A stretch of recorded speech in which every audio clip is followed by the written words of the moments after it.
सभापति महोदय,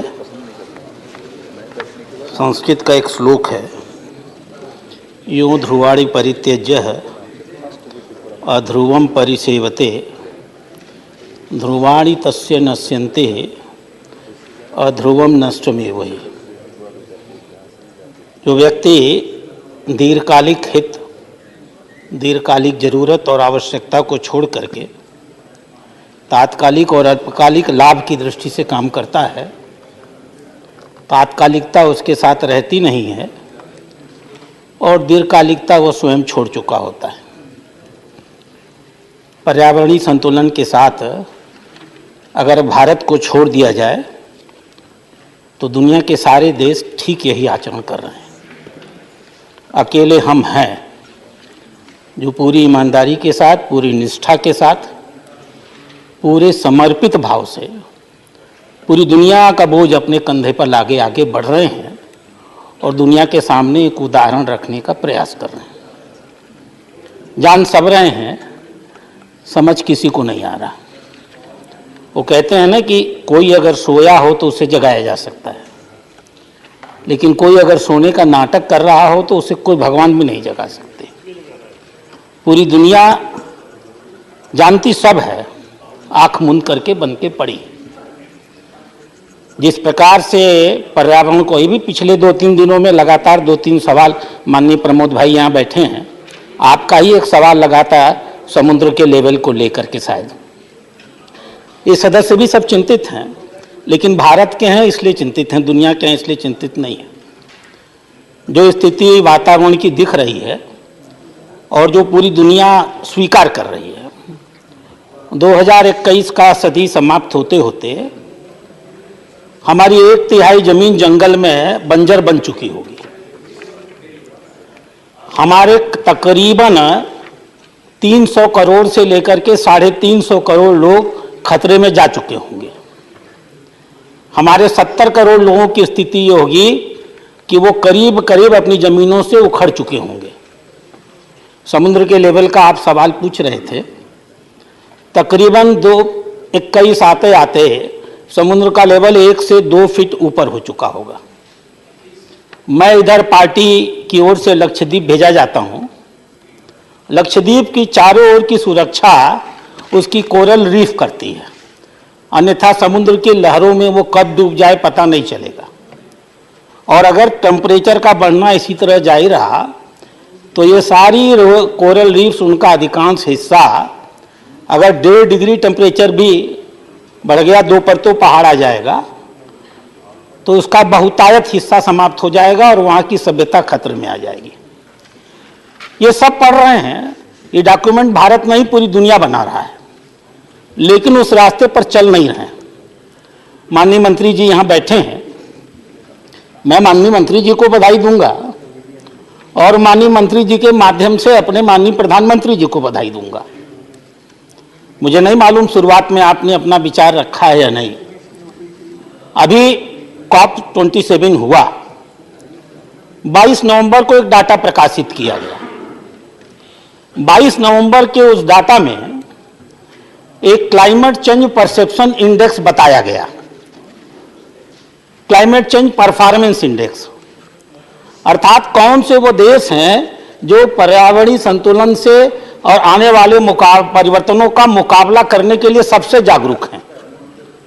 और हम गर्व के साथ इस बात को कह सकते हैं कि उस पूरे के पूरे परसेप्शन इंडेक्स में अगर स्वीडन, डेनमार्क, मोरक्को और चिली जैसे छोटे छोटे देशों को छोड़ दिया जाए तो सारे बड़े देशों के बीच में सबसे पहला स्थान किसी का है तो मोदी जी के भारत का है।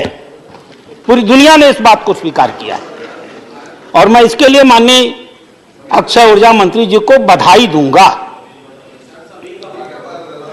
ये हमारे आंकड़े नहीं हैं, ये पूरी दुनिया के जर्मन वॉच ग्रुप है जो पूरी दुनिया के पर्यावरण में कौन से देश क्या कर रहे हैं पर्यावरण रक्षा के लिए, उनका 4 आधारों पर 40% इंडेक्स देते हैं वो ग्रीन हाउस एमिशन को, 20% इंडेक्स देते हैं वो रिन्यूएबल एनर्जी को, 20% इंडेक्स वो देते हैं एनर्जी यूज को और 20% इंडेक्स देते हैं क्लाइमेट पॉलिसी को। और वो सारी इंडेक्सिंग करके जो आंकड़ा सामने निकल करके आया कि सर्वोत्तम और पहला स्थान अगर किसी का है तो भारत का है, और हो भी क्यों नहीं। अध्यक्ष जी, मैं ईमानदारी से स्वीकार करूंगा, जब 2014 में मोदी जी आए तो अचानक उनकी ओर से घोषणा आई। वो जो घरों में हम लोग अपने बल्ब लगाया करते थे 100 वाट के, 60 वाट के, और ट्यूबलाइट्स बड़ी बड़ी लगाया करते थे, अचानक उनकी ओर से घोषणा आई कि हम एलईडी बल्ब बेचेंगे। सस्ते में एलईडी बल्ब बेचने का काम उजाला योजना के तहत शुरू हुआ।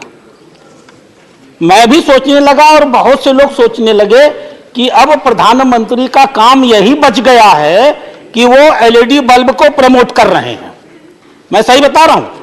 जनता के बीच में इस बात की चर्चा होती कि सरकार को एलईडी बल्ब बेचने की जरूरत क्या पड़ गई। उस जमाने में जब जैसे जनधन योजना माननीय प्रधानमंत्री ने शुरू किया था, तो हम में से बहुत लोग कहते थे कि अरे क्या मतलब है, जिसके पास पैसा नहीं है उसका बैंक में अकाउंट खुलवा के क्या करेंगे। और जब जनधन योजना में अकाउंट खुला और ये ढेर सारी योजनाएं हम अकाउंट के माध्यम से देने लगे, तो हमें समझ में आया कि इन 43 करोड़ जनधन योजनाओं का लाभ नागरिकों को हम कैसे दे रहे हैं। कोई प्रधानमंत्री कहता था 1 रुपया चलता है तो 15 पैसा बचता है, और हमारा प्रधानमंत्री कहता है गारंटी के साथ कि 1 रुपया चलेगा तो 1 रुपया ही पहुंचेगा। अध्यक्ष महोदय, माननीय अधिष्ठाता महोदय, मुझे नहीं मालूम मगर विधानसभा में तो हम लोग अधिष्ठाता ही कहते थे। उप सभापति महोदय, बोलिए सर। उजाला योजना जब शुरू की गई, शुरू होते होते पता नहीं चला, आज का जो आंकड़ा है उजाला योजना के नाते कुल 4 crore ton carbon dioxide equivalent बिजली की बचत प्रति वर्ष भारत में होती है। 4 करोड़ टन प्रति वर्ष की बचत होती है। माननीय रेल मंत्री जी यहां बैठे हैं, अभी अचानक आ गए, अच्छा हुआ।